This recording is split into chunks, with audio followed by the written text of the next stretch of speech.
And for today, personal tip, ang aking personal bio for today, bago ko makalimutan, 1 year na pala itong Ed for Today FB page ko, yung TikTok, yung YouTube na ginagawa ko, no?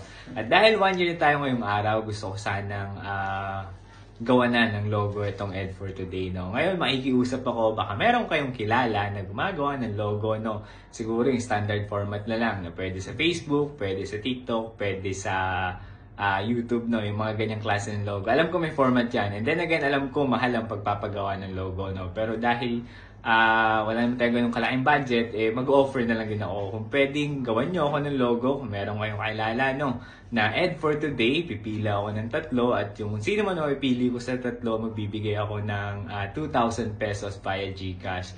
Again, medyo maliit ito compare dun sa mga bayaran or dun sa mga bayaran pagdating sa pagpapagawa ng logo. Alam ko around 5,000 to 10,000 na yan. Depende sa klase ng logo. But then again, dahil wala naman tayong ganung klase ng budget, no, susubukan ko lang din naman. Kung meron sa inyo willing gumawa ng logo para sa Ed for Today, willing naman ako magbigay ng 2,000 pesos via GCash. Pipili ako ng 3 and then sa 3 yun, pipila ako ng isa. At yun yung magiging logo natin sa Ed for Today. Okay? So, pwede mo itong i-share. Baka may kakilala ka. Yun lamang. Salamat!